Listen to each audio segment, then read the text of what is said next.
On the morning of June 3, 1991, 3 volunteers of the East Tyrone Brigade, who were on active service, drove towards Coagh Village from the direction of Moneymore. In the commandeered red Vauxhall Cavalier, they carried 2 weapons.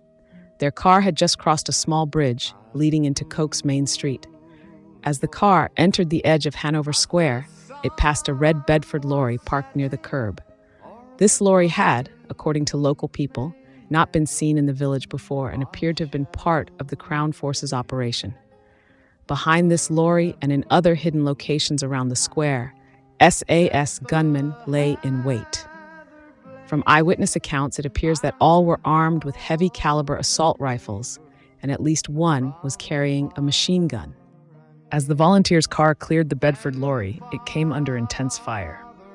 All 3 occupants appear to have been hit by this initial burst. The vehicle went out of control, veered across Hanover Square, and crashed into a garden wall. Without letting up their fire, the gunmen closed in on the stricken vehicle. The SAS killers assumed positions in a semicircle around the car and continued firing. The Cavalier, struck from all quarters, burst into flames, the blaze igniting a Volkswagen Golf parked at the scene of the crash. At least 200 rounds hit the car. Others tore around the windows of nearby buildings. One of the SAS gunmen emerged from an alleyway between 2 houses, took up position less than 10 yards from the front of the car, and fired round after round into the vehicle. A resident of one of the houses later told how she had seen this gunman at the rear of her house just before the shooting started. She described him as wearing a type of gas mask and some kind of boiler suit, a description of the type of apparel often worn by SAS death squads. The volunteers were on active service preparing to engage a military target. The execution of the triple killing and the firepower employed by the British death squad were designed to deliver 2 messages. The first was that the shoot-to-kill policy, sanctioned and overseen by the highest levels of the British administrations, was still firmly in place. The second was that those who dared to resist British rule would be met with the full force of a violent and well-armed state, prepared to use both official and unofficial death squads to silence and eliminate those who would not be cowed. Michael James Ryan was known as Pete and was born on July 6, 1955. He lived in County Monaghan.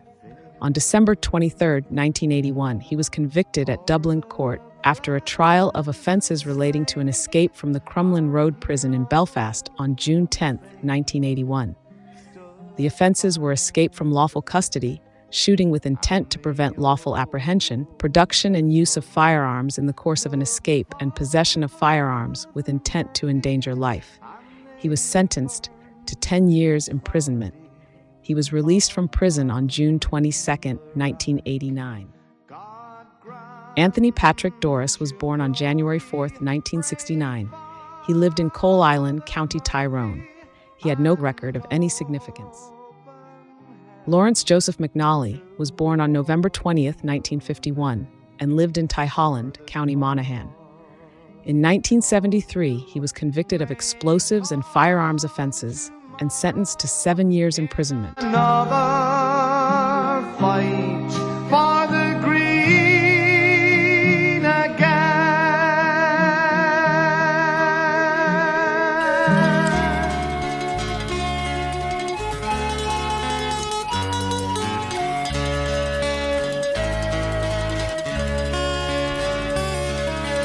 Come listen, all you Irishmen, as a story I relate.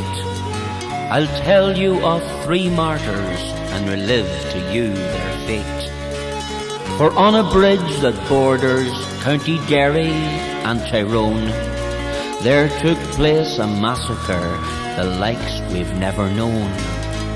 It was on a Monday morning, it was the 3rd of June.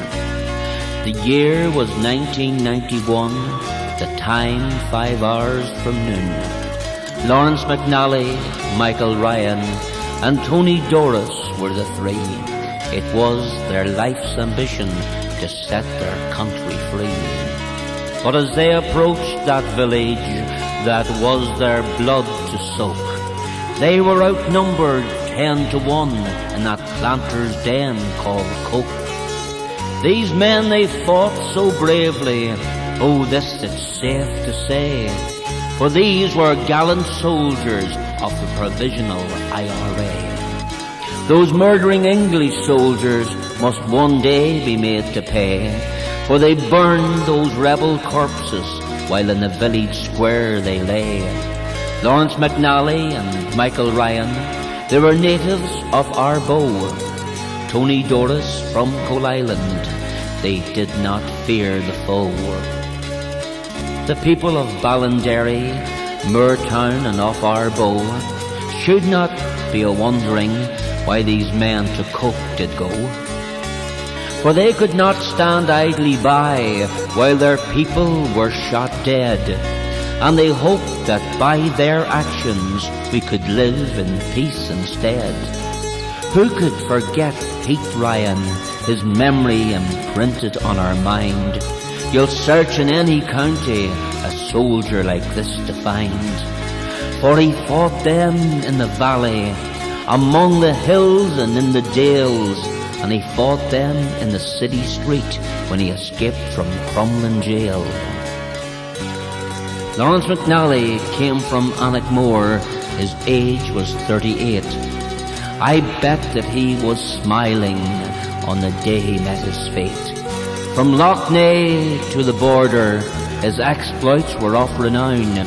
He was loved by his own people and hated by the crown.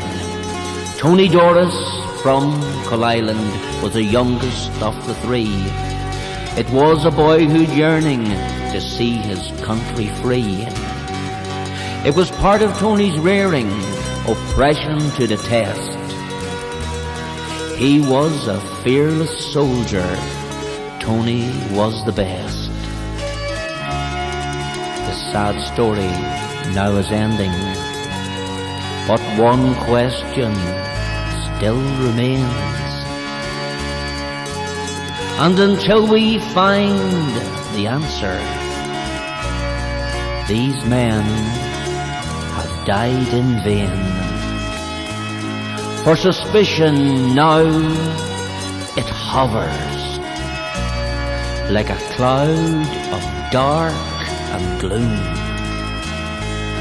Was it plans foretold for Judas gold sent these men to their doom?